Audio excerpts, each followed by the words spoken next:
সূরা আল আনাম। রহমান রহিম আল্লাহ তাআলার নামে।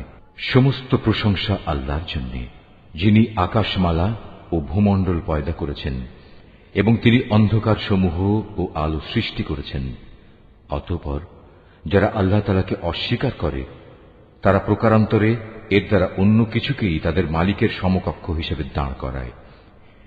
তিনি তোমাদের মাটি থেকে সৃষ্টি করেছেন, অতঃপর তিনি প্রত্যেকের জন্য বাঁচার একটি মেয়াদ নির্দিষ্ট করে দিয়েছেন।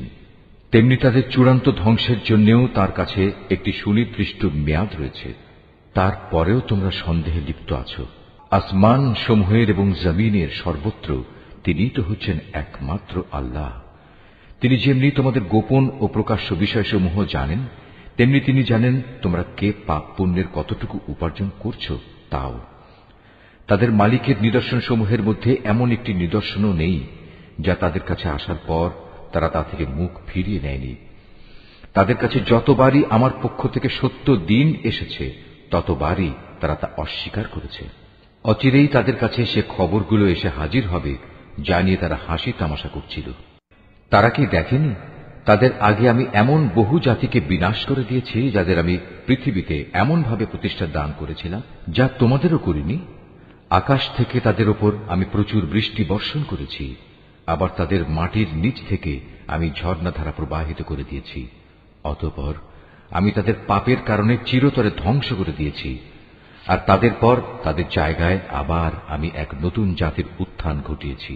হে নবী, আমি যদি তোমার কাছে কাগজে লেখা কোনো কিতাব নাজিল করতাম এবং তারা যদি তাদের হাত দিয়ে তা স্পর্শও করত, তাহলেও কাফেররা বলতো এটা তো সুস্পষ্ট জাদু ছাড়া আর কিছুই নয়। তারা বলে, এ নবীর প্রতি কোনো ফেরেশতা নাজিল করা হলো না কেন, যে তার সত্যতা সম্পর্কে আমাদের বলে দিত? যদি সত্যি আমি কোনো ফেরেশতা পাঠিয়ে দিতাম তাহলে তাদের ফয়সালা তো তখনই হয়ে যেত, এরপর তাদের তো আর কোনো অবকাশই দেয়া হতো না। তাছাড়া আমি যদি সত্যিই ফেরেশতা পাঠাতাম তাকেও তো মানুষের আকৃতিতেই পাঠাতাম, তখনও তো তারা এমনিভাবে আজকের মতো সন্দেহে নিমজ্জিত থাকত। হে রাসূল, তোমার আগেও বহু নবী রাসূলকে এভাবে ঠাট্টা বিদ্রূপ করা হয়েছিল। অনন্তর তাদের মধ্যে যারা নবীর সাথে যে ঠাট্টা বিদ্রূপ করেছে তাই তাদের পরিবেষ্টন করে ফেলেছে। হে নবী, তুমি তাদের বলো, তোমরা এ পৃথিবীতে ঘুরে ফিরে দেখো দেখো যারা নবী রাসূলদের মিথ্যা প্রতিপন্ন করেছে তাদের কি ভয়াবহ পরিণাম হয়েছে। হে নবী, তুমি তাদের জিজ্ঞেস করো, আসমান সমূহ ও জমিনে যা কিছু আছে তা সব কার মালিকানাভুক্ত? তুমি বলো, এর সবকিছুই আল্লাহ তাআলার জন্য। মানুষদের উপর দয়া করাটা তিনি তার নিজের উপর কর্তব্য বলে স্থির করে নিয়েছেন। কিয়ামতের দিন তিনি তোমাদের অবশ্যই জড়ো করবেন, এতে বিন্দুমাত্র সন্দেহ নেই। সত্য স্বীকার করে যারা নিজেরাই নিজেদের ক্ষতি সাধন করেছে তারা এমন একটি দিনের আগমন কখনো বিশ্বাস করে না। রাত ও দিনের মাঝে যা কিছু স্থিতি লাভ করছে তার সবকিছুই তাঁর জন্য। তিনি এদের সবার কথা শোনেন এবং সবার অবস্থা দেখেন। হে নবী, তুমি বলো, আমি কিভাবে আসমান সমূহ ও জমিনের মালিক আল্লাহ তাআলাকে বাদ দিয়ে অন্য কাউকে নিজের পৃষ্ঠপোষক বানিয়ে নেব, অথচ তিনি সৃষ্টিলোকের সবাইকে আহার যোগান। তাকে কোন রকম আহার যোগানো যায় না। তুমি বলো, আমাকে আদেশ দেয়া হয়েছে যেন সবার আগে আমি মুসলমান হয়ে যাই, এবং আমাকে আরো আদেশ দেয়া হয়েছে তুমি কখনো মুশরিকদের দলে শামিল হইও না। তুমি আরো বলো, আমি যদি আমার মালিকের কথা না শুনি তাহলে আমি এক মহা দিবসের আযাব আমার উপর আপতিত হওয়ার ভয় করি। সে কিয়ামতের দিন যাকে তার শাস্তি থেকে রেহাই দেয়া হবে তার উপর নিঃসন্দেহে আল্লাহ তাআলা অনুগ্রহ করবেন, আর এটিই হবে সেদিনের সুস্পষ্ট সাফল্য। জেনে রেখো, যদি আল্লাহ তাআলা তোমাকে কোনো দুঃখ পৌঁছাতে চান তাহলে তিনি ছাড়া আর কেউই তোমা থেকে তা দূর করতে পারবে না। অপরদিকে তিনি যদি তোমার কোনো উপকার করেন তাহলে কেউ তাতে বাধাও দিতে পারবে না। তিনি সবকিছুর উপর একক ক্ষমতাবান। তিনি তার বান্দাদের উপর একচ্ছত্র ক্ষমতার অধিকারী। তিনি মহাজ্ঞানী, তিনি সম্যক ওয়াকিবহাল। তুমি তাদের বলো, সাক্ষী হিসেবে কার সাক্ষ্য সবচেয়ে বেশি বড়? তুমি বলো, হ্যাঁ, একমাত্র আল্লাহ তাআলার, যিনি তোমাদের এবং আমার মাঝে সর্বোত্তম সাক্ষী হয়ে থাকবেন। এ কোরআন তার কাছ থেকেই আমার কাছে নাজিল করা হয়েছে, যেন তা দিয়ে তোমাদের এবং তোমাদের পর যাদের কাছে এ গ্রন্থ পৌঁছবে তাদের সকলকে আমি আযাবের ভয় দেখাই। তোমরা কি সত্যিই একথা সাক্ষ্য দিতে পারবে যে আল্লাহর সাথে আরো কোনো ইলাহ রয়েছে? হে নবী, তুমি তাদের জানিয়ে দাও, আমি জেনে বুঝে কখনো এ ধরনের মিথ্যা সাক্ষ্য দিতে পারব না। তুমি বলো, তিনি তো একক, তোমার আল্লাহ তাআলার সাথে যে শিরক করে যাচ্ছ তার সাথে আমার কোনোই সম্পর্ক নেই। তোমার আগে যাদের আমি কিতাব দান করেছি তারা নবীকে ঠিক সেভাবেই চেনে যেভাবে চেনে তারা তাদের আপন ছেলেদের, কিন্তু যারা নিজেরাই নিজেদের ক্ষতি সাধন করেছে তারা তো কখন ঈমান আনবে না। তার চেয়ে বড় জালেম আর কে আছে যে স্বয়ং আল্লাহ তাআলা সম্পর্কে কোনো মিথ্যা কথা রচনা করে কিংবা তার কোনো আয়াতকে অস্বীকার করে? এ ধরনের জালেমরা কখনো সাফল্য লাভ করতে পারবে না।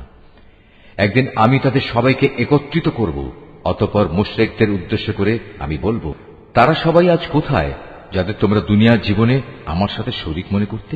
অতঃপর তাদের সেদিন একথা বলা ছাড়া কোনো যুক্তিই থাকবে না যে আল্লাহ তাআলার কসম, যিনি আমাদের মালিক, আমরা কখনো মুশরিক ছিলাম না। হে নবী, তুমি চেয়ে দেখো কিভাবে আজ লোকগুলো আযাব থেকে বাঁচার জন্য নিজেরাই নিজেদের মিথ্যা প্রতিপন্ন করছে, এবং এও দেখো তাদের নিজেদের রচনা করা মিথ্যা কিভাবে আজ নিষ্ফল হয়ে যাচ্ছে। তাদের মধ্যে এমন কিছু লোকও আছে যে মনে হয় তোমার কথা কান দিয়ে শুনছে, কিন্তু আসলে আমি তাদের মনের ওপর পর্দা ঢেলে দিয়েছি, যার কারণে তারা কিছুই উপলব্ধি করতে পারে না। আমি তাদের কানেও ছিপি এঁটে দিয়েছি। মূলত তারা যদি আল্লাহর সব নিদর্শন দেখেও নেয় তবু তারা তার প্রতি ঈমান আনবে না।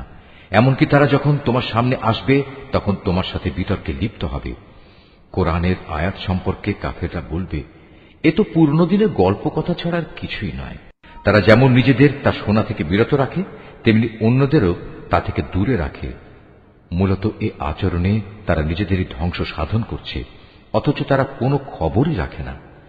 তুমি যদি সত্যিই তাদের দেখতে পেতে, যখন এই হতভাগ্য ব্যক্তিদের জ্বলন্ত আগুনের পাশে এদের দাঁড় করানো হবে, তখন তারা চিৎকার করে বলবে, হায়, যদি আমাদের আবার দুনিয়ায় ফেরত পাঠানো হতো তাহলে আমরা আর কখনো আমাদের মালিকের আয়াতসমূহকে মিথ্যা প্রতিপন্ন করতাম না, এবং আমরা অবশ্যই ঈমানদার লোকদের দলে শামিল হয়ে যেতাম। এর আগে যা কিছু তারা গোপন করে আসছিল আজ তা তাদের সামনে উন্মুক্ত হয়ে গেল। আসলে যদি তাদের আবার দুনিয়ায় ফেরত পাঠানোও হয় তবু তারা তাই করে বেড়াবে যা থেকে তাদের নিষেধ করা হয়েছিল। তারা আসলেই মিথ্যাবাদী। এই লোকগুলো আরো বলে, আমাদের এ পার্থিব জীবনই হচ্ছে একমাত্র জীবন, আমরা কখনোই পুনর্জীবিত হব না। হায়, তুমি যদি সত্যি সেই দৃশ্য দেখতে পেতে যখন তাদেরকে তাদের মালিকের সামনে দাঁড় করানো হবে এবং তিনি তাদের জিজ্ঞেস করবেন, আজ বলো, এ দিনটি কি সত্য নয়? তারা বলবে, হ্যাঁ, আমাদের মালিকের শপথ, এটা সত্য। তিনি বলবেন, তাহলে আজ সে কঠিন আযাব ভোগ করো যা তোমরা সবসময় অবিশ্বাস করতে। অবশ্যই তারা ভীষণভাবে ক্ষতিগ্রস্ত হয়ে পড়েছে যারা আল্লাহর সামনাসামনি হওয়াকে মিথ্যা বলেছে। আর একদিন যখন সত্যি সত্যি কিয়ামতের ঘণ্টা হঠাৎ করে তাদের সামনে এসে হাজির হবে তখন তারা বলবে, হায় আফসোস, দুনিয়ায় এই দিনটিকে আমরা কতই না অবহেলা করেছি। সেদিন তারা নিজেদের পাপের বোঝা নিজেদের পিঠেই বয়ে বেড়াবে। কত ভারী ও নিকৃষ্ট বোঝা হবে সেটি যা তারা সেদিন বয়ে বেড়াবে। আর এ বৈষয়িক জীবন, এ তো নিছক কিছু খেল তামাশা ছাড়া আর কিছুই নয়। মূলত পরকালের বাড়িঘরই তাদের জন্য উৎকৃষ্ট যারা আল্লাহ তাআলাকে ভয় করে। তোমরা কি মোটেই অনুধাবন করো না? হে রাসূল, আমি জানি এ লোকগুলো যেসব অহেতুক কথাবার্তা বলে তা তোমাকে কত পীড়া দেয়, কিন্তু তুমি কি জানো এরা এসব বলে শুধু তোমাকে মিথ্যা সাব্যস্ত করছে না, বরং এই জালেমরা এর মাধ্যমে আল্লাহ তাআলার আয়াতকেই অস্বীকার করছে। তোমার আগেও এভাবে বহু নবী রাসূলকে মিথ্যাবাদী সাব্যস্ত করা হয়েছিল, কিন্তু তাদের মিথ্যাবাদী সাব্যস্ত করা ও নানা রকম নির্যাতন চালাবার পরেও তারা কঠোর ধৈর্য ধারণ করেছে। শেষ পর্যন্ত তাদের কাছে আমার পক্ষ থেকে সাহায্য এসে হাজির হয়েছে। আল্লাহর কথা রদবদলকারী কেউ নেই। তদুপরি নবীদের এসব সংবাদ তো তোমার কাছে আগেই এসে পৌঁছেছে। তারপরেও যদি তাদের এ উপেক্ষা তোমার কাছে কষ্টকর মনে হয় তাহলে তোমার সাধ্য থাকলে তুমি পালানোর জন্য ভূগর্ভে কোনো সুড়ঙ্গ কিংবা আসমানের সিঁড়ি তালাশ করো, সেখানে চলে যাও এবং সেখান থেকে তাদের জন্য কোনো কিছু একটা নিদর্শন নিয়ে এসো। আসলে আল্লাহ তাআলা যদি চাইতেন তাদের সবাইকে হেদায়েতের উপর জড়ো করে দিতে পারতেন। তুমি কখনো জেনে বুঝে মূর্খ লোকদের দলে শামিল হইও না। যারা এ কথাগুলো যথাযথভাবে শোনে তারা অবশ্যই আল্লাহর ডাকে সাড়া দেয়। যারা মরে গেছে আল্লাহ তাআলা এদের সবাইকেও কবর থেকে উঠিয়ে জড়ো করে নেবেন। অতঃপর মহাবিচারের জন্য তারা সবাই তার সামনে প্রত্যাবর্তিত হবে। এরা বলে, নবীর উপর তার মালিকের পক্ষ থেকে আমাদের কথা মতো কোনো নিদর্শন নাজিল করা হয়নি কেন? হে রাসূল, তুমি তাদের বলো, অবশ্যই আল্লাহ তাআলা সব ধরনের নিদর্শন পাঠানোর ক্ষমতা রাখেন, কিন্তু সত্য কথা হচ্ছে এদের অধিকাংশ লোকই কিছু জানে না। জমিনের বুকে বিচরণশীল যে কোনো জন্তু কিংবা বাতাসের বুকে নিজ ডানা দুটি দিয়ে উড়ে চলা যে কোনো পাখি তোমরা দেখো না কেন? এগুলো সবই তোমাদের মতো আল্লাহ তাআলার সৃষ্টি। আমি আমার গ্রন্থে তথ্য সংযোজনে কোনো কিছুই বাকি রাখিনি। অতঃপর এদের সবাইকে একদিন তাদের মালিকের কাছে ফিরে যেতে হবে। যারা আমার আয়াতকে মিথ্যা সাব্যস্ত করে তারা হেদায়েতের ব্যাপারে বধির ও মূক, তারা অন্ধকারে পড়ে আছে। আল্লাহ তাআলা যাকে চান তাকে গোমরা করে দেন, আবার যাকে চান তাকে সঠিক পথের উপর স্থাপন করে দেন। তুমি বলো, তোমরা কি ভেবে দেখেছ যখন তোমাদের উপর আল্লাহর পক্ষ থেকে বড় ধরনের কোনো আযাব আসবে কিংবা হঠাৎ করে কিয়ামত এসে হাজির হবে, তখন তোমরা কি আল্লাহ তাআলা ছাড়া আর কাউকে ডাকবে? জবাব দাও, যদি তোমরা সত্যবাদী হও, বরং তোমরা সেদিন শুধু তাকেই ডাকবে। তোমরা যে জন্য তাকে ডাকবে তিনি চাইলে তা দূর করে দেবেন, এবং যাদের তোমরা আল্লাহ তাআলার সাথে অংশীদার বানাতে তাদের সবাইকেই তখন তোমরা ভুলে যাবে। তোমার আগের জাতিসমূহের কাছেও আমি আমার রাসূল পাঠিয়েছিলাম, তাদেরও আমি দুঃখ, কষ্ট ও বিপর্যয়ের জালে আটকে রেখেছিলাম, যাতে করে তারা বিনয়ের সাথে নতি স্বীকার করে। কিন্তু সত্যি যখন তাদের কাফের দলের উপর আমার বিপর্যয় এসে আপতিত হল, তখনও তারা বিনীত হল না। অধিকন্তু তাদের অন্তর এতে আরো শক্ত হয়ে গেল, এবং তারা যা করে যাচ্ছিল শয়তান তাদের কাছে তা আকর্ষণীয় করে তুলে ধরল। অতঃপর তারা সেসব কিছুই ভুলে গেল যা তাদের বারবার স্মরণ করানো হয়েছিল। তারপরেও আমি তাদের উপর সচ্ছলতার সব কয়টি দুয়ারই খুলে দিলাম। শেষ পর্যন্ত যখন তারা তাতে মত্ত হয়ে গেল যা তাদের দেওয়া হয়েছিল, তখন আমি তাদের হঠাৎ পাকড়াও করে নিলাম। ফলে তারা নিরাশ হয়ে পড়ল। এভাবেই যারা আল্লাহ তাআলার ব্যাপারে জুলুম করেছে তাদের মূলোচ্ছেদ করে দেয়া হয়েছে। আর সকল প্রশংসা আল্লাহ তাআলার জন্যই, যিনি সৃষ্টিকুলের মালিক। হে রাসূল, তাদের তুমি বলো, তোমরা কি একথা ভেবে দেখেছ, যদি আল্লাহ তাআলা কখনো তোমাদের শোনার ও দেখার ক্ষমতা কেড়ে নেন এবং তোমাদের অন্তরসমূহের উপর মোহর মেরে দেন, তবে আল্লাহ তাআলা ছাড়া তোমাদের দ্বিতীয় কোনো ইলাহ আছে কি যে তোমাদের এসব কিছু ফিরিয়ে দিতে পারবে? লক্ষ্য করো কিভাবে আমার আয়াতসমূহ আমি খুলে খুলে বর্ণনা করছি। আশ্চর্যের বিষয়, এ সত্ত্বেও তারা মুখ ফিরিয়ে নিচ্ছে। তুমি বলো, তোমরা চিন্তা করে দেখেছ কি, যদি কখনো অকস্মাৎ কিংবা প্রকাশ্যভাবে আল্লাহর আযাব তোমাদের উপর আপতিত হয়, তাতে কতিপয় জালেম সম্প্রদায়ের লোক ব্যতীত অন্য কাউকে ধ্বংস করা হবে কি? আমি তো রসুলদের জান্নাতের সুসংবাদবাহী ও জাহান্নামের সতর্ককারী ছাড়া অন্য কোনো হিসাবে পাঠাই না। তারপর যে ব্যক্তি রসুলদের উপর ঈমান আনবে এবং এভাবে নিজেকে সংশোধন করে নেবে, এমন লোকদের পরকালে কোনো ভয় নেই এবং তাদের সেদিন কোন রকম চিন্তিত হতে হবে না। অপরদিকে যারা আমার আয়াতসমূহকে মিথ্যা প্রতিপন্ন করবে, তাদের এই নাফরমানির কারণে আমার আযাব সেদিন তাদের ঘিরে ধরবে। হে মুহাম্মদ, তুমি বলো, আমি তো তোমাদের একথা বলি না যে আমার কাছে আল্লাহ তাআলার বিপুল ধনভাণ্ডার রয়েছে, না একথা বলি আমি গায়েবের কোনো খবর রাখি, আর একথাও বলি না যে আমি একজন ফেরেশতা। আসলে আমি তো সেই ওহীরই অনুসরণ করি যা আমার উপর নাজিল করা হয়। তুমি বলো, অন্ধ আর চক্ষুষ্মান ব্যক্তি কি কখনো এক হতে পারে? তোমরা কি চিন্তা ভাবনা করে দেখো না? হে মুহাম্মদ, তুমি সে কিতাবের মাধ্যমে সেসব লোককে পরকালের আযাবের ব্যাপারে সতর্ক করে দাও যারা এ ভয় করে যে তাদেরকে একদিন তাদের মালিকের সামনে একত্র করা হবে। সেদিন তাদের জন্য তিনি ছাড়া দ্বিতীয় কোনো সাহায্যকারী বন্ধু কিংবা কোনো সুপারিশকারী থাকবে না। আশা করা যায় তারা সাবধান হবে।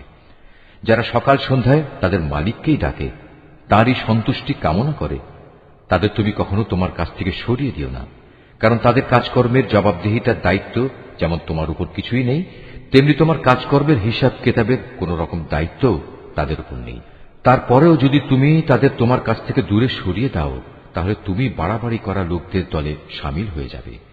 আর আমি এভাবেই তাদের একদল দ্বারা অন্য দলের পরীক্ষা নিয়েছি, যেন তারা একদল একথা বলতে পারে যে এরাই কি হচ্ছে আমাদের মাঝে সে দলের লোক যাদের উপর আল্লাহ তাআলা তার অনুগ্রহ করেছেন। আল্লাহ তাআলা কি ভালো করে জানেন না কারা তার প্রতি কৃতজ্ঞ?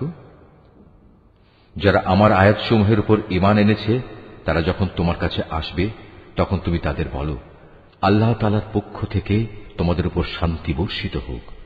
তোমাদের উপর অনুগ্রহ করাটা তোমাদের মালিক নিজের কর্তব্য বলে স্থির করে নিয়েছেন। তবে তোমাদের মধ্যে যদি কেউ কখনো অজ্ঞানতাবশত কোনো অন্যায় কাজ করে বসে এবং পরক্ষণে তওবা করে ও নিজের জীবন শুধরে নেয়, তাহলে আল্লাহ তাআলা তাকে ক্ষমা করে দেবেন। তিনি একান্ত ক্ষমাশীল ও পরম দয়ালু। আর এভাবেই আমি আমার আয়াতসমূহ বিশদভাবে বর্ণনা করি, যাতে অপরাধীদের পথ পরিষ্কার হয়ে যায়। হে মুহাম্মদ, তুমি তাদের বলে দাও, এক আল্লাহ তাআলাকে বাদ দিয়ে তোমরা আর যাদের গোলামি করছো, আমাকে নিষেধ করা হয়েছে আমি যেন তাদের গোলামি না করি। তুমি তাদের এও বলে দাও, আমি কখনো তোমাদের খেয়াল খুশির অনুসরণ করি না। তেমনটি করলে আমি নিঃসন্দেহে গোমরা হয়ে যাব এবং আমি আর সত্যের অনুসরণকারী দলের সাথে থাকব না। তুমি বলো, আমি অবশ্যই আমার মালিকের এক উজ্জ্বল দলিল প্রমাণের উপর প্রতিষ্ঠিত আছি এবং তাকেই তোমরা অস্বীকার করছো। তাকে অস্বীকার করার পরিণাম যা তোমরা দ্রুত দেখতে চাও তা ঘটানোর ক্ষমতা আমার কাছে নেই। সব জিনিসের চূড়ান্ত ক্ষমতা তো কেবলমাত্র আল্লাহ তাআলার হাতেই রয়েছে। আর এই মহা সত্যটি তিনি তোমাদের কাছে বর্ণনা করছেন। তিনিই হচ্ছেন উত্তম ফয়সালাকারী। তুমি বলো, আযাবের যে বিষয়টার জন্য তোমরা তাড়াহুড়ো করছো তা ঘটানো যদি আমার ক্ষমতার মধ্যে থাকত, তাহলে তোমাদের ও আমার মধ্যকার ফয়সালা আগেই হয়ে যেত। জালেমদের সাথে কি আচরণ করা উচিত তা আল্লাহ তাআলা ভালো করেই জানেন। যাবতীয় অদৃশ্য বিষয়ের চাবি তার হাতেই নিবদ্ধ রয়েছে। সেই অদৃশ্য খবর তো তিনি ছাড়া আর কারোরই জানা নেই। জলে স্থলে যেখানে যা কিছু আছে তা শুধু তিনিই জানেন। এই সৃষ্টিরাজির মধ্যে একটি পাতা কোথাও ঝরে না যার খবর তিনি জানেন না। মাটির অন্ধকারে একটি শস্যকণাও নেই, নেই কোনো তাজা সবুজ কিংবা ক্ষয়িষ্ণু শুকনো কিছু যার পূর্ণাঙ্গ বিবরণ একটি সুস্পষ্ট গ্রন্থে মজুদ নেই। তিনি মহান আল্লাহ, যিনি রাতের বেলা তোমাকে মৃত লোকের মতো করে ফেলেন, আবার দিনের বেলায় তোমরা যা কিছু জমিনের বুকে করে বেড়াও তাও তিনি পুঙ্খানুপুঙ্খ জানেন। পরিশেষে সেখানে তিনি তোমাদের মৃত সম অবস্থা থেকে আবার জীবনের অবস্থায় ফিরিয়ে আনেন, যাতে করে তোমাদের নির্দিষ্ট সময়কাল এভাবে পূর্ণতা প্রাপ্ত হতে পারে। আর এই মেয়াদ পূর্ণ করার পর তোমাদের সবার প্রত্যাবর্তন একদিন তাঁর দিকেই সংঘটিত হবে। অতঃপর তিনি তোমাদের পুঙ্খানুপুঙ্খ বলে দেবেন তোমরা কি কাজ করছিলে। আল্লাহ তাআলা নিজ বান্দাদের যাবতীয় বিষয়ের উপর পূর্ণ মাত্রায় কর্তৃত্বশীল। এজন্যই তিনি তোমাদের উপর পাহারাদার ফেরেশতা নিযুক্ত করেন। অবশেষে তোমাদের কারো যখন মৃত্যু এসে হাজির হয় তখন প্রেরিত ফেরেশতারা এসে তার জীবনের সমাপ্তি ঘটিয়ে দেয়। দায়িত্ব পালনে এরা কখনো কোনো ভুল করে না। অতঃপর তাদের সবাইকে বিচারের জন্য তাদের আসল মালিকের সামনে ফিরিয়ে নেওয়া হবে। হুঁশিয়ার থেকো, কারণ যাবতীয় ক্ষমতা ও কর্তৃত্ব কিন্তু একা তাঁর এবং তড়িৎ হিসাব গ্রহণে তিনি অত্যন্ত তৎপর। তুমি তাদের বলো, যখন তোমরা স্থলভূমে ও সমুদ্রের অন্ধকারে বিপদে পড়ো, যখন তোমরা কাতর কণ্ঠে এবং নীরবে তাকে ডাকতে থাকো, তখন কে তোমাদের সেসব থেকে উদ্ধার করে? কাকে তোমরা তখন বলো, হে মালিক, আমাদের যদি তুমি বাঁচিয়ে দাও তাহলে আমরা তোমার কৃতজ্ঞ বান্দাদের দলে শামিল হয়ে যাব। তুমি বলে দাও, হ্যাঁ, আল্লাহ তাআলাই তখন তোমাদের সে অবস্থা থেকে এবং যাবতীয় বিপদ আপদ থেকে বাঁচিয়ে দেন। তারপরেও তোমরা তার সাথে অন্যদের শরীক করো। তুমি আরো বলো, আল্লাহ তাআলা তোমাদের উপর থেকে অথবা তোমাদের পায়ের নিচ থেকে আযাব পাঠাতে সক্ষম, অথবা তিনি তোমাদের দল উপদলে বিভক্ত করে এক দলকে আরেক দলের শাস্তির স্বাদ গ্রহণ করাতেও সম্পূর্ণরূপে সক্ষম। লক্ষ্য করো কিভাবে আমি আমার আয়াতসমূহ তাদের কাছে বর্ণনা করি, যাতে করে তারা সত্য অনুধাবন করতে পারে। তোমার জাতির লোকেরা তা অস্বীকার করেছে, অথচ তাই একমাত্র সত্য। তুমি তাদের এটুকুই বলে দাও, আমি তোমাদের উপর কর্মবিধায়ক নই। প্রতিটি বার্তার জন্য একটি সুনির্দিষ্ট দিনক্ষণ মজুদ রয়েছে এবং তোমরা অচিরেই তা জানতে পারবে। তুমি যখন এমন সব লোককে দেখতে পাও যারা আমার আয়াতসমূহ নিয়ে হাসি বিদ্রুপ করছে, তাহলে তুমি তাদের কাছ থেকে সরে এসো, যতক্ষণ না তারা অন্য কিছু বলতে শুরু করে। যদি কখনো শয়তান তোমাকে ভুলিয়ে ওখানে বসিয়ে রাখে, তাহলে মনে পড়ার পর জালিম সম্প্রদায়ের সাথে আর বসে থেকো না। তাদের এসব কার্যকলাপের ব্যাপারে আল্লাহ তাআলাকে যারা ভয় করে তাদের উপর হিসাবের কোনো দায় দায়িত্ব নেই। তবে উপদেশ তো দিয়েই যেতে হবে। হতে পারে তারা আল্লাহ তাআলাকে ভয় করবে। সেসব লোকের সঙ্গ তুমি বর্জন করো যারা তাদের দিনকে নিছক খেল তামাশায় পরিণত করে রেখেছে এবং এ পার্থিব জীবন যাদের প্রতারণার জালে আটকে রেখেছে। তুমি এ কোরআন দিয়ে তাদের আমার কথা স্মরণ করাতে থাকো, যাতে করে কেউ নিজের পার্থিব কর্মকাণ্ডের ফলে নিজেই ধ্বংস হয়ে যেতে না পারে। মহাবিচারের দিন তার জন্য আল্লাহ তাআলা ছাড়া অন্য সাহায্যকারী বন্ধু এবং সুপারিশকারী থাকবে না। সে যদি নিজে সবকিছু দিয়েও দেয়, তবু তার কাছ থেকে সেদিন তা গ্রহণ করা হবে না। এরাই হচ্ছে সে হতভাগ্য মানুষ যাদের নিজেদের অর্জিত গুনাহের কারণে তাদের ধ্বংস করে দেয়া হবে। আল্লাহ তাআলাকে অস্বীকার করার কারণে তাদের জন্য আরো থাকবে ফুটন্ত পানি ও মর্মন্তুদ শাস্তি। তুমি তাদের বলো, আমরা কি আল্লাহ তাআলাকে বাদ দিয়ে এমন কাউকে ডাকব যে না আমাদের কোনো উপকার করতে পারে না আমাদের কোনো অপকার করতে পারে? আল্লাহ তাআলা যেখানে আমাদের চলার জন্য সঠিক পথ বাতলে দিয়েছেন, সেখানে তাকে বাদ দিয়ে আমরা কি আবার উল্টো পথে ফিরে যাব? ঠিক সে ব্যক্তিটির মতো যাকে শয়তানরা জমিনের বুকে পথভ্রষ্ট করে দাঁড়ে দাঁড়ে ঠোকর খাওয়াচ্ছে, অথচ তার সঙ্গী সাথীরা তাকে ডাকবে, তুমি আমাদের কাছে এসো, আমাদের কাছে মজুদ আল্লাহ তাআলার সহজ সরল পথের দিকে। তুমি বলে দাও, সত্যিকার অর্থে হেদায়েত তো তাই যা আল্লাহর পক্ষ থেকে আসে, এবং আমাদের এ আদেশ দেয়া হয়েছে যেন আমরা সৃষ্টিকুলের মালিকের সামনে আনুগত্যের মাথা নত করি। আমরা যেন নামাজ প্রতিষ্ঠা করি এবং আল্লাহ তাআলাকে ভয় করি, কেননা তিনিই হচ্ছেন এমন সত্তা যার সামনে একদিন তোমাদের সমবেত করা হবে। তিনি যথাবিধি আসমান সমূহ ও জমিন সৃষ্টি করেছেন। যেদিন আবার তিনি বলবেন সব কিছু বিলীন হয়ে যাও, তখন সাথে সাথেই তা বিলীন হয়ে যাবে। তার কথাই হচ্ছে চূড়ান্ত সত্য। যেদিন সিঙায় ফু দেয়া হবে, সেদিন যাবতীয় কর্তৃত্ব ও বাদশাহী হবে একান্তই তাঁর। তিনি দৃশ্য অদৃশ্য সবকিছু সম্পর্কেই সম্যক অবগত রয়েছেন। তিনি প্রজ্ঞাময়, তিনি সম্যক অবগত। স্মরণ করো যখন ইব্রাহিম তার পিতা আজরকে বলল, তুমি কি মূর্তিগুলোকে মাবুদ বানিয়ে নিয়েছ? আমি তো দেখতে পাচ্ছি তুমি ও তোমার সম্প্রদায়ের লোকেরা স্পষ্ট গুমরাহিতে নিমজ্জিত রয়েছ। এভাবে আমি ইব্রাহিমকে আকাশসমূহ ও জমিনের যাবতীয় পরিচালন ব্যবস্থা দেখাতে চেয়েছিলাম, যেন সে নিশ্চিত বিশ্বাসীদের দলে সামিল হয়ে যেতে পারে। যখন তার উপর আঁধার ছেয়ে রাত এল, তখন সে একটি তারকা দেখতে পেল। তারকাটি দেখেই সে বলে উঠল, এ বুঝি আমার মালিক। কিন্তু কিছুক্ষণ পরেই যখন তারকাটি ডুবে গেল, তখন সে কিছুটা দ্বিধাগ্রস্ত হয়ে বলল, যা ডুবে যায় তাকে তো আমি আমার মালিক বলে পছন্দ করতে পারি না। এবার যখন সে আকাশে একটি ঝলমলে চাঁদ দেখল, তখন বলল, হ্যাঁ, এই মনে হয় আমার মালিক। অতঃপর এক পর্যায়ে যখন তাও ডুবে গেল, তখন সে বলল, আমার রব যদি আমাকে সঠিক পথের দিশা না দেখান, তাহলে অবশ্যই আমি গোমরা লোকদের দলে সামিল হয়ে যাব।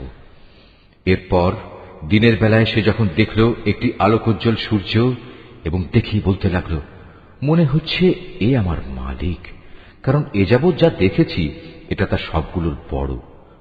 সন্ধ্যা ঘনিয়ে আসতে আসতে তাও যখন ডুবে গেল, তখন ইব্রাহিম নতুন বিশ্বাসে বলীয়ান হয়ে নিজের জাতিকে ডেকে বলল, হে আমার সম্প্রদায়ের লোকেরা, তোমরা যেসব কিছুকে আল্লাহ তাআলার সাথে অংশীদার বানাও, আমি তা থেকে সম্পূর্ণ মুক্ত।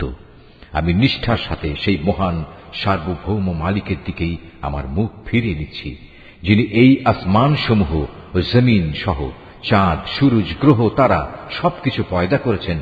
আমি এখন আর মুশরিকদের দলভুক্ত নই। এরপরই তার জাতির লোকেরা তার সাথে আল্লাহ তাআলার ব্যাপারে বিতর্ক শুরু করে দিল। জবাবে সে বলল, তোমরা কি আমার সাথে স্বয়ং কুল মখলুকাতের মালিক আল্লাহ তাআলার ব্যাপারে তর্ক করছো, অথচ তিনিই আমাকে সঠিক পথের দিশা দিয়েছেন। আমি এখন আর তোমাদের মাবুদদের ডরাই না, যাদের তোমরা আল্লাহ তাআলার কাজে অংশীদার মনে করো। অবশ্য আমার মালিক যদি অন্য কিছু চান, সেটা আলাদা কথা। আমার মালিকের জ্ঞান সব কিছুর উপর পরিব্যাপ্ত। এরপরেও কি তোমরা সতর্ক হবে না? তোমরা যাকে আল্লাহ তাআলার সাথে অংশীদার করো, তাকে আমি কিভাবে ভয় করব? অথচ তোমরা আল্লাহ তাআলার সাথে অন্যদের শরীক করতে ভয় পাও না, যাদের ব্যাপারে আল্লাহ তাআলা কোনো প্রমাণপত্র তোমাদের কাছে পাঠাননি। এ অবস্থায় তোমরাই বলো, আমাদের এই উভয় দলের মধ্যে কোন দলটি দুনিয়া ও আখিরাতে নিরাপত্তা লাভের বেশি অধিকারী? বলো, যদি তোমাদের কিছু জানা থাকে। যারা ঈমান এনেছে এবং যারা তাদের ঈমানকে জুলুমের কালিমা দিয়ে কলুষিত করেনি, তারাই হচ্ছে দুনিয়া ও আখিরাতে নিরাপত্তা লাভের অধিকারী। মূলত তারাই হচ্ছে হেদায়েত প্রাপ্ত। এ ছিল শিরক সম্পর্কিত আমার সেই অকাট্য যুক্তি, যা আমি ইব্রাহিমকে তার জাতির উপর দান করেছিলাম। এভাবেই আমি আমার জ্ঞান দিয়ে যাকে ইচ্ছা তাকে সমুন্নত করি। তোমার মালিক প্রবল প্রজ্ঞাময়, কুশলী। অতঃপর আমি তাকে দান করেছি ইসহাক ও ইয়াকুবের মতো দুইজন সুপুত্র। এদের সবাইকেই আমি সঠিক পথের দিশা দিয়েছিলাম। এদের আগে আমি নূহকেও হেদায়েতের পথ দেখিয়েছি। অতঃপর তার বংশের মাঝে দাউদ, সুলাইমান, আইয়ুব, ইউসুফ, মুসা এবং হারুনকেও আমি হেদায়েত দান করেছি। আর এভাবেই আমি সৎ কর্মশীলদের পুরস্কার দিয়ে থাকি। জাকারিয়া, ইয়াহিয়া, ঈসা এবং ইলিয়াসকেও আমি সঠিক পথ দেখিয়েছিলাম। এরা সবাই ছিল নেককারদের দলভুক্ত। আরো সৎ পথ দেখিয়েছিলাম ইসমাইল, ইয়াসা, ইউনুস এবং লূতকেও। এদের সবাইকেই আমি নবুয়ত দিয়ে সৃষ্টিকুলের উপর বিশেষ মর্যাদা দান করেছিলাম। এদের পূর্বপুরুষ, এদের পরবর্তী বংশধর ও এদের ভাই বন্ধুদেরও নেতৃত্বের জন্য নানাভাবে পুরস্কৃত করেছিলাম। আমি এদেরকেই বাছাই করে নিয়েছিলাম এবং সেজন্যই আমি এদের সবাইকে সরল পথে পরিচালিত করেছিলাম। এ হচ্ছে আল্লাহ তাআলার হেদায়েত। নিজ বান্দাদের মাঝে যাকে চান তিনি তাকেই এ হেদায়েত দান করেন। কিন্তু তারা যদি শিরক করত, তাহলে তাদের যাবতীয় কর্ম অবশ্যই নিষ্ফল হয়ে যেত। এরাই ছিল সেসব লোক যাদের আমি কিতাব, প্রজ্ঞা ও নবুয়ত দান করেছি। আজ যদি তারা তা অস্বীকার করে, তাতে আমার কোনোই ক্ষতি নেই। আমি তো অতীতে এমন এক সম্প্রদায়ের উপর এ দায়িত্ব অর্পণ করেছিলাম যারা কখনো এগুলো প্রত্যাখ্যান করেনি। আল্লাহ তাআলা এদের সবাইকে সৎ পথে পরিচালিত করেছেন। অতএব হে মুহাম্মদ, তুমি এদের পথেরই অনুসরণ করো এবং বলো, এজন্য আমি তোমাদের কাছ থেকে কোনো পারিশ্রমিক চাই না। আসলে এ হচ্ছে দুনিয়ার মানুষের জন্য একটি স্মরণিকা মাত্র। তারা আল্লাহ তাআলাকে তার যথাযোগ্য মর্যাদা দান করেনি। বিশেষ করে যখন তারা বলল, আল্লাহ তাআলা কোনো মানুষের উপর কোনো বস্তু গ্রন্থই নাজিল করেননি। তুমি তাদের জিজ্ঞেস করো, যদি তাই হয় তাহলে মুসার আনিত কিতাব, যা মানুষের জন্য ছিল এক আলোকবর্তিকা ও পথ নির্দেশ, যা তোমরা কাগজের পাতায় লিখে রাখতে, যার কিছু অংশ তোমরা মানুষের সামনে প্রকাশ করতে এবং অধিকাংশই গোপন করে রাখতে। সর্বোপরি সে কিতাব দ্বারা তোমাদের এমন সব জ্ঞান শিক্ষা দেয়া হতো যার কিছুই তোমরা জানতে না এবং তোমাদের পূর্বপুরুষেরাও জানত না। তা কে নাজিল করেছেন? তুমি বলো, আল্লাহ তাআলাই তা নাজিল করেছেন। হে নবী, তুমি তাদের এ নিরর্থক আলোচনায় মত্ত থাকতে দাও। এটি এক বরকতপূর্ণ গ্রন্থ যা আমি তোমার কাছে পাঠিয়েছি। এটি আগের কিতাবের পুরোপুরি সত্যায়ন করে এবং যাতে এ কিতাব দিয়ে তুমি মক্কা ও তার পার্শ্ববর্তী জনপদ সমূহের মানুষকে সাবধান করবে। যারা আখিরাতের উপর ঈমান আনে তারা এ কিতাবের উপর ঈমান আনে, আর তারা তাদের নামাজ সমূহেরও হেফাজত করে। সে ব্যক্তি চাইতে বড় জালেম আর কে আছে যে আল্লাহ তাআলা সম্পর্কে নানাবিধ মিথ্যা কথা রচনা করে বেড়ায়, অথবা বলে আমার উপর ওহী নাজিল হয়েছে, যদিও তার প্রতি কিছুই নাজিল করা হয়নি। তার চাইতে বড় জালেম কে যে বলে আমি অচিরেই আল্লাহর নাজিল করা গ্রন্থের মতো কিছু নাজিল করে দেখাবো। যদি জালেমদের মৃত্যু যন্ত্রণা উপস্থিত হবার সময় তাদের অবস্থাটা তুমি দেখতে পেতে, যখন মৃত্যুর ফেরেশতারা তাদের দিকে হাত বাড়িয়ে দিয়ে বলবে, তোমাদের প্রাণবায়ু বের করে দাও। তোমরা আল্লাহ তাআলা সম্পর্কে যেসব অন্যায় কথা বলতে এবং আল্লাহর আয়াতের ব্যাপারে যে ক্ষমাহীন ঔদ্ধত্য প্রকাশ করতে, তার জন্য আজ অত্যন্ত অবমাননাকর এক আযাব তোমাদের দেয়া হবে। আজ তোমরা আমার সামনে একাকী নিঃসঙ্গ অবস্থায় এলে, যেমনি নিঃসঙ্গ অবস্থায় আমি তোমাদের প্রথমবার তৈরি করেছিলাম। অতঃপর তোমাদের আমি যা কিছু বিষয় সম্পদ দান করেছিলাম তার সবটুকুই তোমরা পেছনে ফেলে একান্ত খালি হাতে এখানে এসেছো। কই তোমাদের সাথে তোমাদের সুপারিশকারী ব্যক্তিরা, যাদের তোমরা মনে করতে তোমাদের কাজকর্মের ব্যাপারে তারাও অংশীদার? তাদের তো আজ তোমাদের সাথে দেখতে পাচ্ছি না। বস্তুত তাদের এবং তোমাদের মধ্যেকার সেই মিথ্যা সম্পর্ক আজ ছিন্ন ভিন্ন হয়ে গেছে, এবং তাদের ব্যাপারে তোমরা যা ধারণ করতে তাও আজ নিষ্ফল প্রমাণিত হয়ে গেছে। অবশ্যই আল্লাহ তাআলা শস্য বীজ ও আঁটিগুলো অঙ্কুরিত করেন। তিনি নির্জীব কিছু থেকে জীবন্ত কিছু বের করে আনেন, আবার তিনি জীবন্ত কিছু থেকে প্রাণহীন কোনো কিছু নির্গত করেন। এই সৃষ্টি কৌশলের মালিক হচ্ছেন আল্লাহ তাআলা। এর পরেও তোমরা কোথায় কোথায় ঠোকর খাচ্ছ বলো? রাতের আঁধার ভেদ করে তিনি উষার উন্মেষ ঘটান। তিনি রাতকে তোমাদের বিশ্রামের জন্য নির্দিষ্ট করে দিয়েছেন, এবং তোমাদের হিসাব কিতাবের জন্য তিনি পয়দা করেছেন চাঁদ ও সূরজকে। এ সব কিছুই হচ্ছে মহাপরাক্রমশালী ও জ্ঞানী আল্লাহ তাআলার নির্ধারণ করা বিষয়। তিনি তোমাদের জন্য অসংখ্য তারকা বানিয়ে রেখেছেন, যেন তোমরা জলে স্থলের আধারে পথের দিশা পেতে পারো। যে সম্প্রদায়ের লোকেরা নিজেদের পরিণাম সম্পর্কে জানে, তাদের জন্য আমি আমার নিদর্শনসমূহ খুলে খুলে বর্ণনা করেছি। তিনি তোমাদের মাত্র একটি ব্যক্তি সত্তা থেকে পয়দা করেছেন, অতঃপর তিনি বানিয়ে দিলেন তোমাদের থাকার জায়গা ও মাল সামানা রাখার জায়গা। জ্ঞানী লোকদের জন্য আমি আমার নিদর্শনগুলো এভাবেই বিস্তারিতভাবে বর্ণনা করে থাকি। তিনি আসমান থেকে পানির ধারা নাজিল করেন, অতঃপর সে পানি দিয়ে আমি সব রকমের উদ্ভিদ ও গাছপালা জন্মানোর ব্যবস্থা করি। তা থেকে সবুজ শ্যামল পাতা উদ্গত করি। পরে তা থেকে পরস্পর জড়ানো ঘন শস্য দানাও সৃষ্টি করি, এবং ফলের ভারে নুয়ে পড়া খেজুরের গোছা বের করে আনি। আঙুরের উদ্যানমালা, জলপাই ও আনার পয়দা করি। এগুলো একে অন্যের সদৃশ্য হয়, আবার একটার সাথে আর একটার গড় মিলও থাকে। গাছ যখন সুশোভিত হয় তখন একসময় তা ফলবান হয়, আবার যখন ফলগুলো পাকতে শুরু করে তখন তোমরা এই সৃষ্টি নৈপুণ্য দেখো। অবশ্যই এতে ঈমানদার লোকদের জন্য বহু নিদর্শন রয়েছে। তারা জিনকে আল্লাহর সাথে শরীক মনে করে, অথচ আল্লাহ তাআলাই জিনদের পয়দা করেছেন। অজ্ঞতার বশবর্তী হয়ে তারা আল্লাহ তাআলার উপর পুত্র কন্যা ধারণের অপবাদও আনায়ন করে, অথচ আল্লাহ তাআলা মহামান্বিত। এরা যা বলে তিনি তার চাইতে অনেক মহান ও পবিত্র। তিনি আসমান সমূহ ও জমিনের একক উদ্ভাবক। এদের তুমি বলো, তার সন্তান হবে কিভাবে? তার তো জীবন সঙ্গিনীই নেই। সবকিছু তো তিনিই পয়দা করেছেন, এবং সবকিছু সম্পর্কে তিনি পুরোপুরি ওয়াকিবহাল রয়েছেন। এ হচ্ছেন আল্লাহ তাআলা, তোমাদের মালিক। তিনি ছাড়া আর কোনো মাবুদ নেই। সবকিছুর একক স্রষ্টা তিনি। সুতরাং তোমরা তাঁরই ইবাদত করো। সবকিছুর উপর তিনি চূড়ান্ত তত্ত্বাবধায়ক বটে। কোন সাধারণ দৃষ্টি তাকে দেখতে পায় না, অথচ তিনি সবকিছুই দেখতে পান। তিনি সূক্ষ্মদর্শী, তিনি সবকিছু সম্পর্কেই খোঁজ খবর রাখেন। তোমাদের কাছে তোমাদের মালিকের পক্ষ থেকে এই সূক্ষ্ম দৃষ্টি সম্পন্ন জ্ঞানের নিদর্শন এসেছে। অতঃপর যদি কোনো ব্যক্তি এসব নিদর্শন দেখতে পায়, তাহলে সে তা দেখবে তার নিজের কল্যাণের জন্যই। আবার যদি কেউ তা না দেখে অন্ধ হয়ে থাকে, তাহলে তার দায়িত্ব তার উপর বর্তাবে। তুমি বলো, আমি তোমাদের উপর তত্ত্বাবধায়ক নই?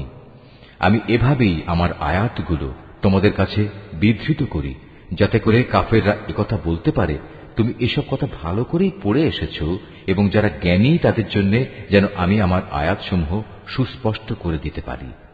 হে মুহাম্মদ, তুমি শুধু তারই অনুসরণ করো যা তোমার মালিকের কাছ থেকে তোমার কাছে নাজিল করা হয়েছে। আল্লাহ তাআলা ছাড়া অন্য কোনো মাবুদ নেই। এরপরেও যারা শিরকে লিপ্ত, তাদের তুমি পুরোপুরি এড়িয়ে চলো। আল্লাহ তাআলা যদি চাইতেন তাহলে এরা কেউই তার সাথে শিরক করত না।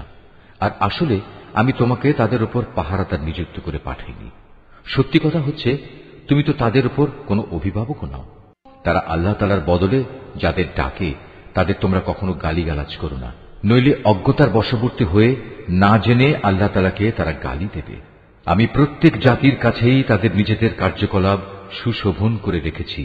অতঃপর সবাইকেই তাদের মালিকের কাছে ফিরে যেতে হবে। অতঃপর তিনি তাদের বলে দেবেন তারা দুনিয়ার জীবনে কি করে এসেছে। এরা আল্লাহর নামে কঠিন শপথ করে বলে, যদি তাদের কাছে কোনো নিদর্শন আসে তাহলে অবশ্যই তারা তার উপর ঈমান আনবে। তুমি বলো, নিদর্শন পাঠানো সম্পূর্ণ তো আল্লাহ তাআলার নিজস্ব ব্যাপার। কে তোমাকে বুঝিয়ে দেবে যে নিদর্শন এলেও এরা কখনো ঈমান আনবে না? আমি অচিরেই তাদের অন্তঃকরণ ও দৃষ্টি শক্তিকে অন্যদিকে ফিরিয়ে দেব। যেমন তারা প্রথমবারেই এ কোরআনের উপর ঈমান আনেনি এবং আমি তাদের অবাধ্যতার আবর্তে ঘুরপাক খাওয়ার জন্য ছেড়ে দেব। এমনকি আমি যদি তাদের কাছে আমার ফেরেশতাও পাঠিয়ে দেই এবং কবর থেকে মৃত ব্যক্তিরাও যদি উঠে এসে তাদের সাথে কথা বলে, কিংবা আমি যদি দুনিয়ার সমুদয় বস্তুও এনে তাদের উপর জড়ো করে দিই, তবু এরা কখনো ঈমান আনবে না। অবশ্য এদের কারো ব্যাপারে যদি আল্লাহ তাআলা ভিন্ন কিছু চান তা আলাদা কথা। আসলে এদের অধিকাংশ ব্যক্তি মূর্খের আচরণ করে। আমি এভাবেই প্রত্যেক নবীর জন্য যুগে যুগে কিছু কিছু দুশমন বানিয়ে রেখেছি মানুষের মধ্যে থেকে, কিছু আবার জিনদের মাঝ থেকে, যারা প্রতারণা করার উদ্দেশ্যে একে অন্যকে চমকপ্রদ কথা বলে। তোমার মালিক চাইলে তারা অবশ্য এটা করতে পারত না। অতএব তুমি তাদের ছেড়ে দাও, তারা যা পারে মিথ্যা রচনা করে বেড়াক।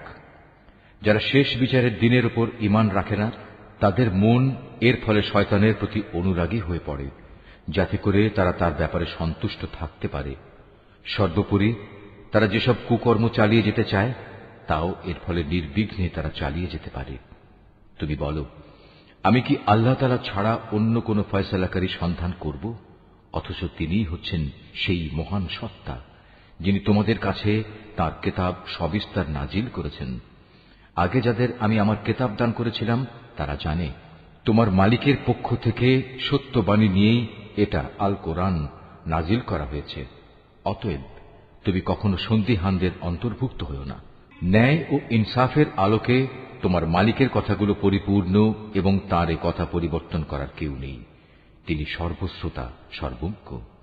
হে মুহাম্মদ, দুনিয়ার অধিকাংশ মানুষের কথা যদি তুমি মেনে চলো, তাহলে তারা তোমাকে আল্লাহ তাআলার পথ থেকে বিচ্যুত করে ছাড়বে, কেননা এরা নিছক অনুমানের উপর ভিত্তি করেই চলে।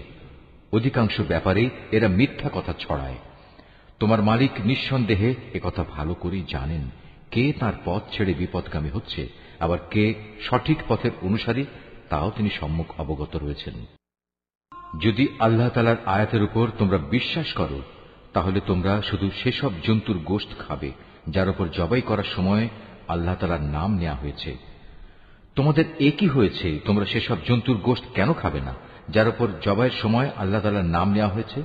বিশেষ করে যখন আল্লাহ তাআলা পরিষ্কার করে বলে দিয়েছেন যে তিনি তোমাদের উপর কোন কোন বস্তু হারাম করেছেন। সে কথা আলাদা যখন তোমাদের একান্ত নিরুপায় অবস্থায় ফেলে দেয়া হয়। অধিকাংশ মানুষ সুষ্ঠু জ্ঞান ছাড়াই নিজেদের খেয়াল খুশি মতো মানুষকে বিপথে চালিত করে। নিঃসন্দেহে তোমার মালিক সীমা লঙ্ঘনকারীদের ভালো করেই জানেন। তোমরা প্রকাশ্য গুনাহ থেকে বেঁচে থাকো, গোপন গুনাহ থেকেও বেঁচে থাকো। নিঃসন্দেহে যারা কোনো গুনাহের কাজ করবে তাদের কৃতকর্মের যথাযথ ফল তাদের প্রদান করা হবে। জবাইয়ের সময় যার উপর আল্লাহ তাআলার নাম নেওয়া হয়নি সে জন্তুর গোশত তোমরা কখনো খাবে না, কেননা তা হচ্ছে জঘন্য গুনাহের কাজ। শয়তানের কাজই হচ্ছে তার সঙ্গী সাথীদের মনে প্ররোচনা দেয়া, যেন তারা তোমাদের সাথে এ নিয়ে ঝগড়া বিবাদে লিপ্ত হয়। যদি তোমরা তাদের কথা মেনে চলো, তাহলে অবশ্যই তোমরা মুশরিক হয়ে পড়বে। যে ব্যক্তি একসময় ছিল মৃত, অতঃপর আমি তাকে জীবিত করলাম, তদুপরি তার জন্য এমন এক আলোকবর্তিকাও আমি বানিয়ে দিলাম যার আলো দিয়ে মানুষের সমাজে সে চলার দিশা পাচ্ছে। সে কি কখনো সে ব্যক্তির মতো হতে পারে যে এমন অন্ধকারে পড়ে আছে যেখান থেকে সে কোনো ক্রমে বেরিয়ে আসতে পারছে না? এভাবেই কাফেরদের কাছে তাদের কর্মকাণ্ড শোভনীয় ও সুখকর বানিয়ে রাখা হয়েছে। এভাবে আমি প্রত্যেক জনপদে তার কিছু কিছু বড় অপরাধী নিযুক্ত করে রেখেছি, যেন তারা সেখানে অন্যদের ধোঁকা দিতে পারে। আসলে এসব কিছুর মাধ্যমে তারা তাদের নিজেদেরই প্রতারিত করছে, অথচ তারা নিজেরা একথাটা মোটেই উপলব্ধি করতে পারছে না। তাদের কাছে যখনই আল্লাহর পক্ষ থেকে কোনো আয়াত আসে তখন তারা বলে ওঠে, আমরা এর উপর কখনো ঈমান আনব না যতক্ষণ না আমাদেরও তাই দেয়া হয় যা আল্লাহ রাসূলদের দেয়া হয়েছে। আল্লাহ তাআলা ভালো করেই জানেন তার নবুয়ত তিনি কোথায় রাখবেন। যারা এ অপরাধ করেছে তারা অচিরেই আল্লাহর পক্ষ থেকে অপমান ও কঠিন আযাবের সম্মুখীন হবে। আল্লাহ তাআলা কাউকে সৎ পথে পরিচালিত করতে চাইলে তিনি তার হৃদয় ইসলামের জন্য খুলে দেন, আবার যাকে তিনি বিপদগামী করতে চান তার হৃদয় অতিশয় সংকীর্ণ করে দেন। তার ইসলামের অনুসরণ হয় এমন যেন কোনো একজন ব্যক্তি আকাশে চড়তে চাইছে, আর যারা আল্লাহর উপর বিশ্বাস করে না আল্লাহ তাআলা এভাবেই তাদের উপর অপমানজনক এক লাঞ্ছনা ও নাপাকি ছেয়ে দেন। মূলত এটিই হচ্ছে তোমার মালিকের দেখানো সহজ সরল পথ। আমি অবশ্যই আমার আয়াতসমূহ উপদেশ গ্রহণে আগ্রহী সম্প্রদায়ের জন্য বিশদভাবে বর্ণনা করেছি। তাদের মালিকের কাছে রয়েছে তাদের জন্য শান্তির এক সুন্দর নিবাস। আল্লাহ তাআলাই তাদের অভিভাবক। দুনিয়ায় তারা যা করত এটা হচ্ছে তারই বিনিময়। স্মরণ করো, যেদিন আল্লাহ তাআলা সবাইকে একত্রিত করবেন, তখন তিনি শয়তানরূপী জিনদের বলবেন, হে জিন সম্প্রদায়, তোমরা তো বিভিন্ন সময় অনেক মানুষকে গোমরা করেছ। এ সময় মানুষের ভেতর থেকে যারা তাদের বন্ধু, তারা বলবে, হে আমাদের মালিক, আমরা এক একজনকে ব্যবহার করে দুনিয়ার জীবনে প্রচুর লাভ কামিয়েছি, আর এভাবেই আমরা চূড়ান্ত সময়ে এসে হাজির হয়েছি যা তুমি আমাদের জন্য নির্দিষ্ট করে রেখেছিলে। আল্লাহ তাআলা বলবেন, হ্যাঁ, আজ তোমাদের সে গুমরাহির জন্য তোমাদের ঠিকানা হচ্ছে জাহান্নামের আগুন, সেখানে তোমরা চিরকাল থাকবে। অবশ্য যাদের আল্লাহ তাআলা আযাব থেকে বাঁচিয়ে দিতে চাইবেন তাদের কথা আলাদা। তোমার মালিক অবশ্যই প্রজ্ঞাময় ও সম্যক অবহিত। আমি এভাবে একদল জালেমকে তাদেরই অন্যায় কার্যকলাপের দরুন আর একদল জালেমের উপর ক্ষমতাবান করে দেই। আল্লাহ তাআলা সেদিন আরো বলবেন, হে জিন ও মানুষ সম্প্রদায়, বলো, তোমাদের কাছে কি তোমাদেরই মধ্যে থেকে আমার এমন এমন সব রসুল আসেনি যারা আমার আয়াতগুলো তোমাদের কাছে বর্ণনা করত? উপরন্তু যারা তোমাদের ভয় দেখাতো যে তোমাদের আজকের এ দিনের সম্মুখীন হতে হবে? সেদিন ওরা বলবে, হ্যাঁ, এসেছিল, তবে আজ আমরা আমাদের নিজেদের বিরুদ্ধেই সাক্ষ্য দিচ্ছি। মূলত দুনিয়ার জীবন এদের প্রতারিত করে রেখেছিল। তারা নিজেদের বিরুদ্ধেই একথা সাক্ষ্য দেবে যে তারা আসলেই কাফের ছিল। এটা এজন্যে যে তোমার মালিক অন্যায়ভাবে এমন কোন জনপদের মানুষকে ধ্বংস করেন না যার অধিবাসীরা সত্য দিন সম্পর্কে সম্পূর্ণ গাফেল থাকে। তাদের নিজস্ব কর্ম অনুযায়ী প্রতিটি ব্যক্তির জন্যই তার মর্যাদা রয়েছে। তোমার মালিক তাদের কাজকর্ম সম্পর্কে মোটেই উদাসীন নন। তোমার মালিক নিজে কারো মুখাপেক্ষী নন।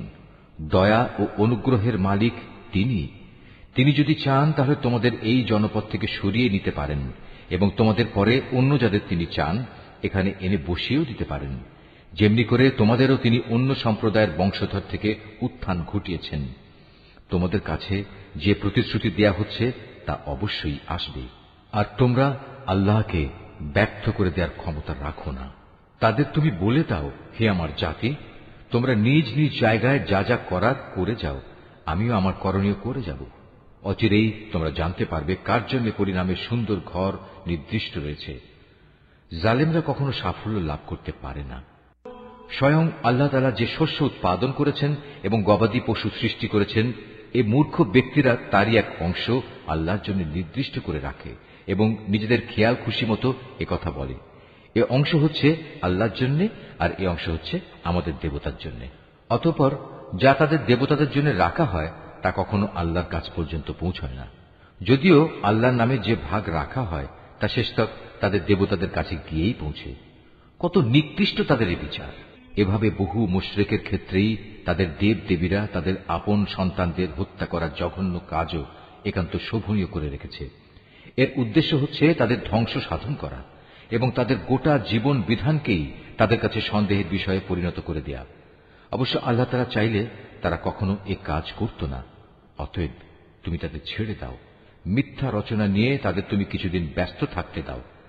তারা বলে, এসব গবাদি পশু এবং এ খাদ্যশস্য নিষিদ্ধ তালিকাভুক্ত, আমরা যাকে চাইব সে ছাড়া অন্য কেউ তা খেতে পারবে না। এটা তাদের মন গড়া একটা ধারণা মাত্র। আবার তারা মনে করে কিছু গবাদি পশু আছে যার উপর আরোহণ করা নিষিদ্ধ, আবার কিছু গবাদি পশু আছে যার উপর জবাই করার সময় তারা আল্লাহর নাম স্মরণ করে না।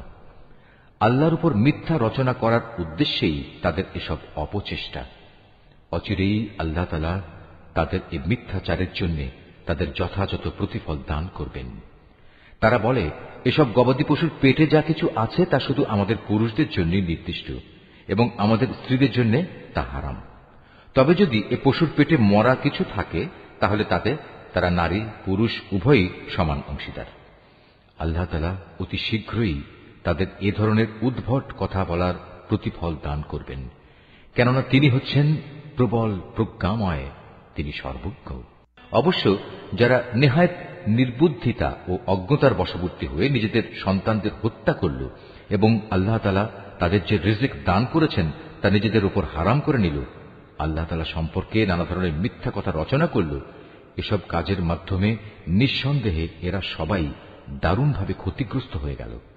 এরা কখনো সৎ পথের অনুসারীদের দলভুক্ত ছিল না। মহান আল্লাহ তাআলা, যিনি নানা প্রকারের উদ্যান বানিয়েছেন, কিছু লতাগুল্ম যা কোনো কাণ্ড ছাড়াই মাচানের উপর তুলে রাখা হয়েছে, আবার কিছু গাছ যা মাচানের উপর তুলে রাখা হয়নি, সেও কাণ্ডের উপর তা এমনিই দাঁড়িয়ে আছে। তিনি আরো সৃষ্টি করেছেন খেজুর গাছ এবং বিভিন্ন স্বাদ ও প্রকার বিশিষ্ট খাদ্যশস্য ও আনার। এগুলো স্বাদে গন্ধে একরকমও হতে পারে, আবার তা ভিন্ন ধরনেরও হতে পারে। যখন তা ফলবান হয় তখন তোমরা তার ফল খাও। তোমরা ফসল তোলার দিনে যে বঞ্চিত তার হক আদায় করো, কখনো অপচয় করো না, কেননা আল্লাহ তাআলা অপচয়কারীদের পছন্দ করেন না। গবাদি পশুর মধ্যে কিছু পশু হচ্ছে ভারবাহী ও কিছু হচ্ছে খাবার উপযোগী। আল্লাহ তাআলা যা তোমাদের দান করেছেন তা তোমরা খাও, এবং এ পর্যায়ে কখনো শয়তানের পদাঙ্ক অনুসরণ করো না, কেননা সে হচ্ছে তোমাদের প্রকাশ্য দুশমন। আল্লাহ তাআলা তোমাদের দিয়েছেন এই 8 প্রকারের গৃহপালিত জন্তু। প্রথমত 2 মেষ, দ্বিতীয়ত 2 ছাগল। হে মুহাম্মদ, তুমি তাদের জিজ্ঞেস করো, এর নর 2 কিংবা মাদি 2 কিংবা তাদের পেটে যা কিছু আছে তার কোনটি কি আল্লাহ তাআলা তোমাদের জন্য হারাম করেছেন? তোমরা আমাকে প্রমাণ সহ বলো যদি তোমরা সত্যবাদী হও। তৃতীয়ত 2 উট, চতুর্থত 2 গরু। এর নর 2 কিংবা মাদি 2 কি আল্লাহ তাআলা হারাম করেছেন, অথবা এদের উভয়ের পেটে যা কিছু আছে তাকে তিনি তোমাদের জন্য হারাম করেছেন? আল্লাহ তাআলা যখন এ আদেশ দিয়েছিলেন তখন তোমরা কি সেখানে উপস্থিত ছিলে? অতঃপর তার চাইতে বড় জালেম আর কে হতে পারে, যে মানুষকে গোমরা করার জন্য অজ্ঞতাবশত আল্লাহর নামে মিথ্যা কথা রচনা করে? নিশ্চয়ই আল্লাহ তাআলা সীমা লঙ্ঘনকারী সম্প্রদায়কে সঠিক পথে পরিচালিত করেন না। হে মুহাম্মদ, তুমি এদের বলো, আমার কাছে যে ওহী পাঠানো হয়েছে তাতে একজন ভোজনকারী মানুষ সাধারণত যা খেতে পারে তার মধ্যে এমন কোন জিনিস তো আমি পাচ্ছি না যা হারাম করা হয়েছে। হ্যাঁ, তা যদি মরা জন্তু, প্রবাহিত রক্ত এবং শুয়োরের গোশত হয় তাহলে তা অবশ্যই হারাম, কেননা এসব হচ্ছে নাপাক। অথবা এমন এক অবৈধ জন্তু যা আল্লাহ ছাড়া অন্য কারো নামে জবাই করা হয়েছে। তবে যদি কাউকে নাফরমানি এবং সীমা লঙ্ঘনজনিত অবস্থা বেঁধে রেখে এর কোন একটি জিনিস খেতে বাধ্য করা হয়, তাহলে তার ক্ষেত্রে তোমার মালিক অবশ্যই ক্ষমাশীল ও পরম দয়ালু। আর আমি ইহুদিদের জন্য নখযুক্ত সব পশুই হারাম করে দিয়েছি। গরু এবং ছাগলের চর্বিও আমি তাদের জন্য হারাম করেছি। তবে জন্তুর চর্বির যা কিছু পিঠ, আঁত কিংবা হাড়ের সাথে জড়ানো থাকে তা হারাম নয়। এভাবেই এগুলো হারাম করে আমি তাদের অবাধ্যতার শাস্তি দিয়েছিলাম। নিঃসন্দেহে আমি সত্যবাদী। এরপরেও যদি তারা তোমাকে মিথ্যাবাদী বলে তাহলে তুমি বলো, অবশ্যই তোমাদের মালিক এক বিশাল দয়ার আধার। তবে অপরাধীদের উপর থেকে তাঁর শাস্তি কেউই ফেরাতে পারবে না। অচিরেই এ মুশরিক লোকগুলো বলতে শুরু করবে, যদি আল্লাহ তাআলা চাইতেন তাহলে আমরা ও আমাদের পূর্বপুরুষরা তো শিরক করতাম না, আর এভাবে আমরা কোনো জিনিসও নিজেদের উপর হারাম করে নিতাম না। তুমি তাদের বলো, এর আগেও অনেকে এভাবে আল্লাহর আয়াতকে অস্বীকার করেছে, অবশেষে তারা আমার শাস্তির স্বাদ ভোগ করেছে। তুমি তাদের জিজ্ঞেস করো, তোমাদের কাছে কি সত্যি এমন কোন জ্ঞান মজুদ আছে? থাকলে অতঃপর তা বের করে আমার কাছে নিয়ে এসো। তোমরা তো কল্পনার উপর নির্ভর করে কথা বলো এবং হামেশাই মিথ্যার অনুসরণ করো। তুমি আরো বলো, সবকিছুর চূড়ান্ত প্রমাণ তো আল্লাহ তাআলার কাছেই রয়েছে।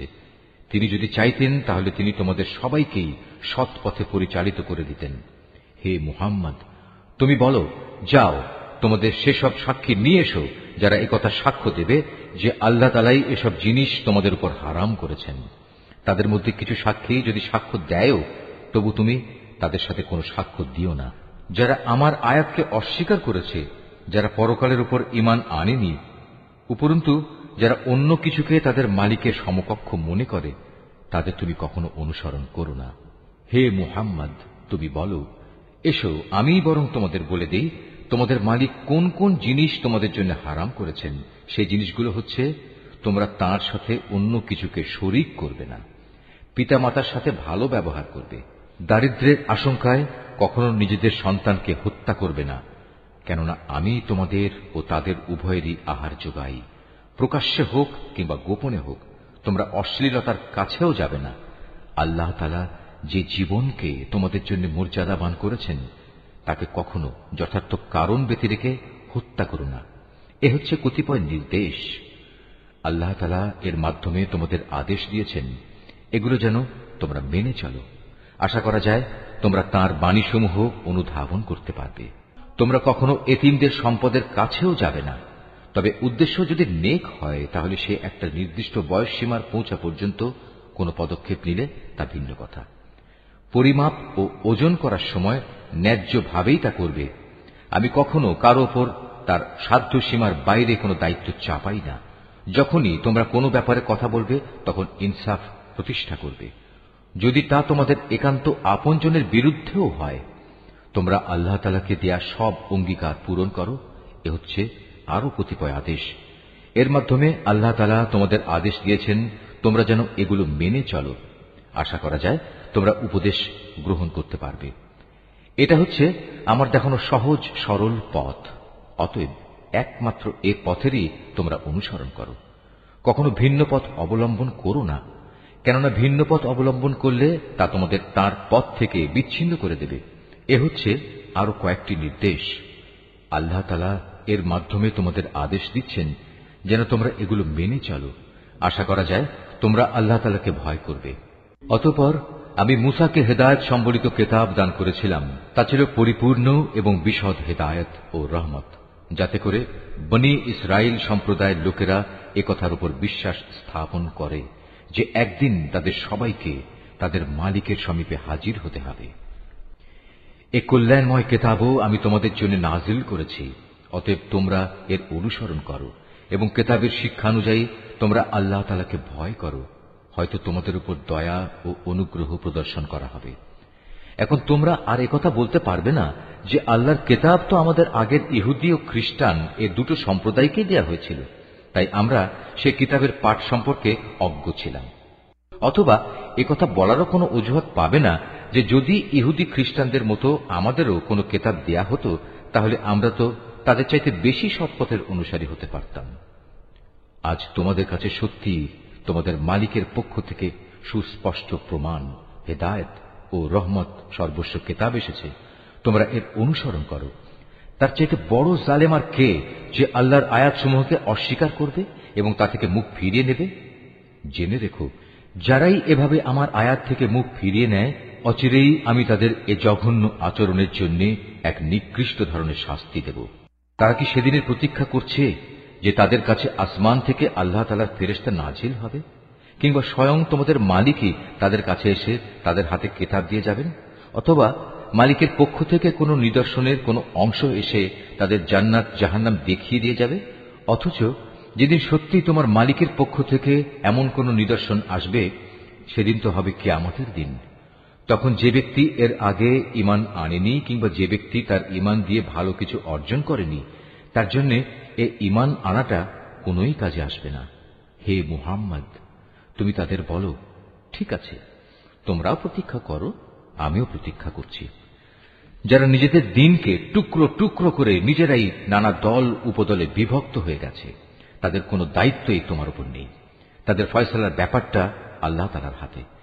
যেদিন তারা তার কাছে ফিরে যাবে তখন তিনি তাদের বিস্তারিত বলবেন তারা কে কি করছিল। তোমাদের মাঝে কেউ যদি একটা সৎ কাজ নিয়ে আল্লাহ তাআলার সামনে আসে তাহলে তার জন্য 10 গুণ বিনিময়ের ব্যবস্থা থাকবে।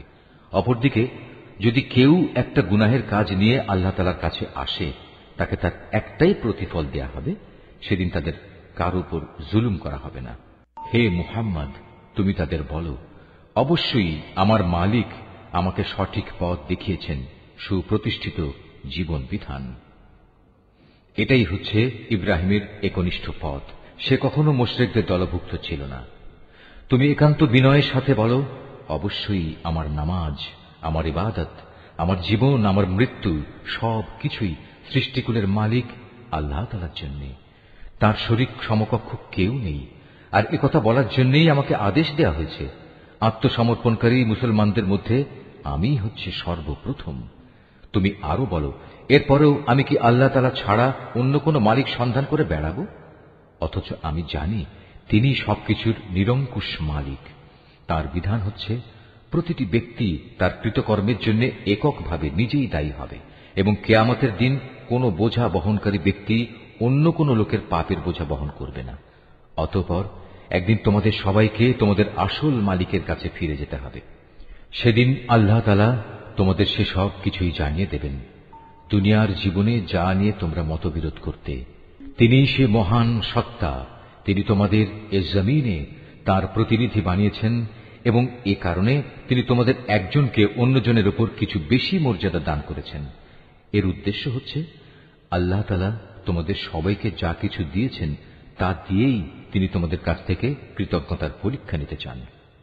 জেনে রেখো, তোমার মালিক শাস্তি দানের ব্যাপারে অত্যন্ত কঠোর ও তৎপর। আবার তিনি বড়ই ক্ষমাশীল ও পরম দয়াময়।